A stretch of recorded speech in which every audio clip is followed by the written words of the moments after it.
We always include stuff.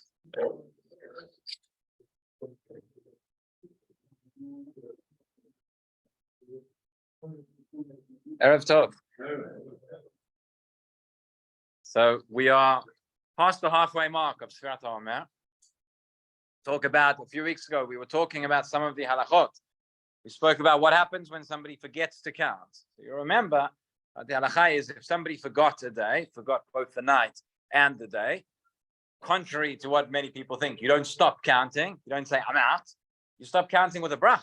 Right? The Shulchan Aruch says explicitly, what somebody who missed a day continues to count, continues to fulfill the mitzvah. But regarding the bracha, we have a safek.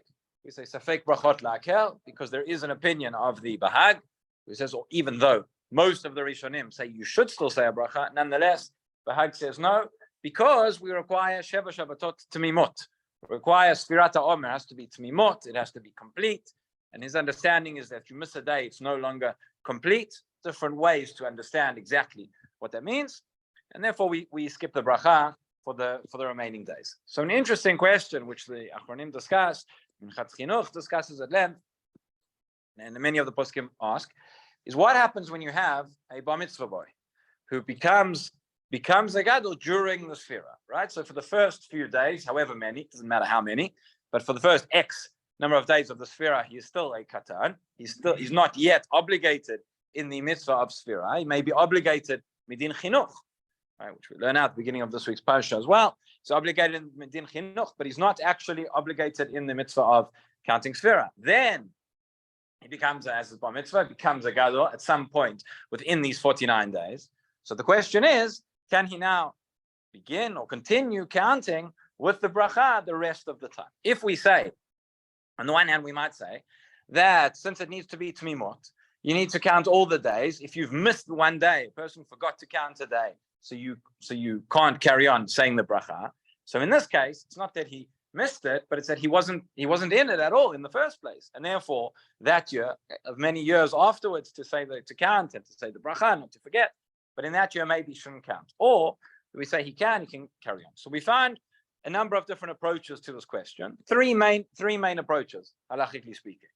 Approach number one, and this is the Psak of Rabbi Yosef and others who say that in the same way that a person who skipped a day, a person who forgot to count a day, it's no longer tmimot because you haven't counted one of the days.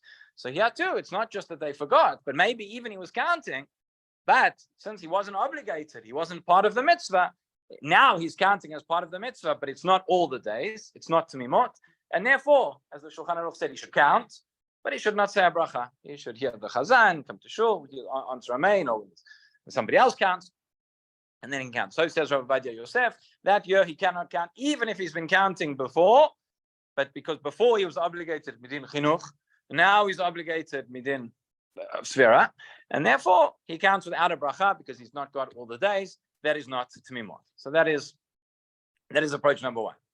Approach number two, which is brought in a number of the Achronim, is exactly the opposite.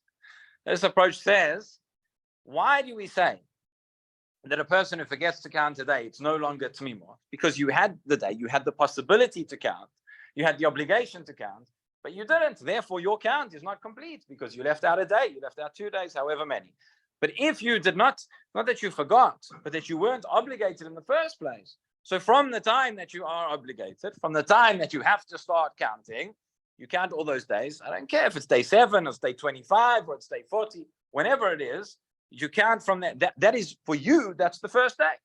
Because that's only from that point, he's obligated. So therefore, he counts, even if beforehand he did not count. But once he becomes a gadol, from the first night, he's obligated, he counts, he says a bracha, and he counts, and that would be considered tmimot according to that opinion. That is approach number two. That's a minority opinion, but it is one which exists. And approach number three, this is probably the most common opinion. This one, many of the poskim, Aruch HaShulchan says this way, Diktav Sofer says this way, Maram Shik, and many of the poskim say the following, essentially a combination of the two, which is that we say so long as, just like an ordinary, anybody else, who, if they've been counting each day and have not forgotten a day, they can continue counting with the bracha. So too, this, now a gadol, but he was a katan beforehand. If he was counting before, counting the din chinuch, and he'd counted each day, he can now continue to count and say the bracha all the way through to 49, through to Shavuot. Right? The question is why? Because as we've just explained, we've seen two different approaches. One which says that you can, that even if you were counting, you can't carry on. One says even if you weren't counting, you can carry on, because it's two different things. Beforehand, you were counting din chinuch. Now you're counting din sfirat ha'omer. Now, how can we say that you joined the two together, and therefore, because you were counting before, he can carry on after he's become bar mitzvah in the middle of the sfirah, you continue with the bracha. So, different ways to explain it. One way would be like this. It's a little bit of a technical explanation, which is to say that there's a difference between the reason why a person is obligated in the first place, the reason for the chiyuv, versus the actual fulfillment. Right? We're saying that the reason why he was mechuyav to count before the bar mitzvah was because of din chinuch.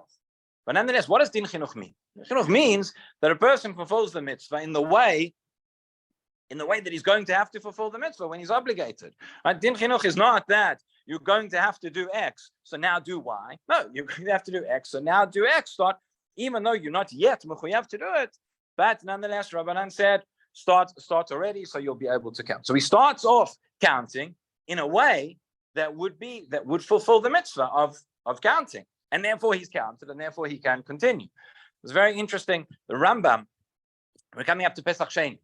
So there's a very interesting halacha in the Rambam regarding Pesach Sheni, which is nogah to this question as well. Pesach Sheni, first of all, is quite a remarkable concept when you think about it. And that, the Torah tells us about it. There were certain people, certain individuals who did not bring the Korban Pesach.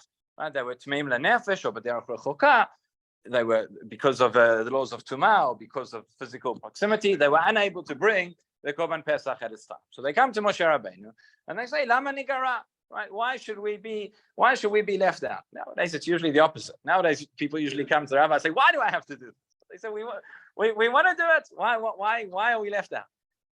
So it's very strange. So what do we expect? What do you expect Moshe Rabbeinu to say? Say, look, there was a command, you were anus, or you had, for whatever reason, you were patur, you were exempt.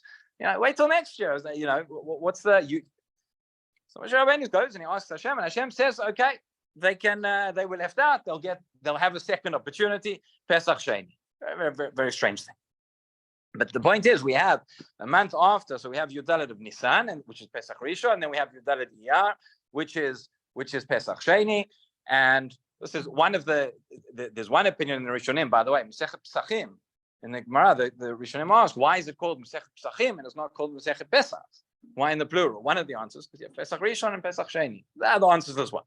But in any event, so we get to Pesach Sheni. For those who are unable, and those who are patur, or for whatever reason, unable to bring Korban Pesach, Pesach Rishon, bring it Pesach Sheni. So what happens if you have our case?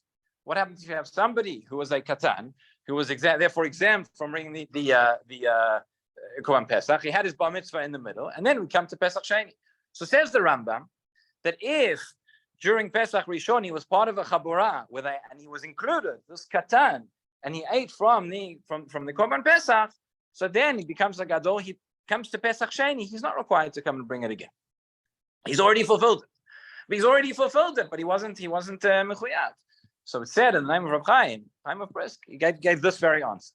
He said that although the chiyuv was coming from a separate place, at that point the chiyuv was din chinuch, the chiyuv was not irregadol, but the fulfillment of the mitzvah is exactly the same. He has fulfilled the mitzvah d'oraita, and therefore he doesn't have to do it again. Same way here, he's been counting, although the chiyuv was coming from somewhere else, but from din chinuch, but nonetheless he's counted and he can continue to count. That's one explanation. Another explanation, which the poskim bring, relates back to what we discussed a couple of weeks ago, which is when we know that somebody forgot to count one of the days of Sfirah, so you don't say the bracha. What if somebody can't remember if they forgot to count, right? You have a safek. Maybe you have a safek if you counted at all, or maybe you have a safek, you know that you counted, but maybe you counted the wrong day. You thought yesterday was 15, and suddenly you have the chazan say 18, and you think, oh, did I count 15, or did I count 17, or did I count the right day? So you have a safek whether you fulfilled the mitzvah or not. There we say, unlike the case where one is sure that they did not count, in this case, one can continue counting, should continue counting with a brach. So there are those who say that it's a fake faker. So fake, maybe you did count after all. and safek that maybe even if you didn't count, the halacha is like most of Rishonim who say you carry on saying the bracha. But the Ketav Sofer gave a different answer. The Ketav Sofer said it's not necessarily a sveika, but we said why do we stop saying the bracha? Because we're worried about one opinion, one minority opinion in the Rishonim, which is the Bahag. We began the share tonight. Safek brachot levatala, but the majority of the Rishonim say you carry on counting. The majority of the Rishonim say you carry on saying with a bracha. So if you have another compelling reason to add that you should continue counting, you should continue saying a bracha, so you can still say the bracha. So one example that we gave was that case of a safek. But this might be another one where the person has been, again, he's been counting, he's been saying the bracha every night, but nonetheless he can continue, according to that, he can continue counting and continue saying the bracha. And then there is a third approach, which is the Or L'Tzion. Shut Or L'Tzion of Ben Zion Abba Shaul, and he says the following thing. As we mentioned, what's the whole point of Din Chinuch? Din Chinuch is there in order to teach the child how to fulfill the mitzvah properly. So what happens if we say a situation like this? You say before the bar mitzvah, you're going to count, and you're going to say the bracha, right? Out of Din Chinuch, we're training you in how to fulfill the mitzvah of Sfrat Omer. So every night you count. After night 23 or whatever it is, you have your bar mitzvah, you become a gadol. So now Din Chinuch no longer applies. So now you stop counting. I mean, it comes out very, very counterintuitive. It comes out very, very strange. Meaning that when you're not obligated, we say that you're going to count with the bracha. When you are obligated, now you're going to stop. Now you're going to go down. So it could be that even the continuation, however you want to phrase it technically, but it could be that even the continuation of the Din Chinuch for that particular year, the Din Chinuch that you were teaching him before was that he has to count all the way through to get to Mimot, to count all the nights. So too, in that way, he should continue counting, even though now it's maybe not Din Chinuch, maybe it still is Din Chinuch. Whatever way we put it technically, this is, as I say, the majority of many of the Achronim paskin this way, that a katan, so he should be careful to count every night while he's a katan, and then when he becomes a gadol in the middle of the sphera, he can continue counting and continue saying the bracha. Okay, so we have a couple of minutes left. I'll just mention another halacha which comes up regarding Sfirat Omer, coming up to Lag BaOmer, and this is one of the things. Everybody remembers this on Lag BaOmer. The Shulchan Aruch brings the following case. He says if a person comes to you and he says to you on one of the days, case the Shulchan Aruch brings is during Bein HaShmashot, but it's even during Bein HaShmashot, because b'diavad, if you counted during Bein HaShmashot, it would be okay. So a person comes to you and says, what day of the Omer is it today? Right? We all know, we're all trained, we don't answer. We say, yesterday was day such and such. Very, very strange way of counting. Why is that? So this is based on the Abu Draham, who says that because if you give the answer, you say, today is 23 days, which are 3 weeks and 2 days to the Omer. Today's not, that's why I said that.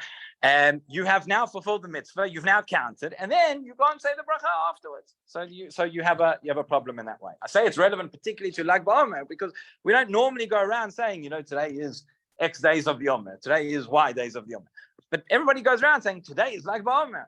What is Lag BaOmer? Today's 33 days of the Omer. So that's the one. People need to be careful. Before you've counted Sfira, you should, at least L'Katchila, you should avoid saying today is Lag BaOmer, because that is counting and that's fulfilling the mitzvah. So that's what the Shulchan Aruch says. And he says that if you do that, if you answered saying however many days of the Omer it is, we are worried, we're concerned, you may have actually fulfilled the mitzvah already, and then you would not be able to say the bracha afterwards. The question, I will just leave you with a question, and then we'll stop. Which the Achronim ask on this is, wait a minute. We have a principle. Shulchan Aruch brings us down to halacha in Hilchot Kriyat Shema, that mitzvot shreichot kavanah. Right? A mitzvah needs intention. Certainly, l'katchila, when I fulfill a mitzvah, I have to have in mind that I'm about to fulfill the mitzvah and why I'm doing it.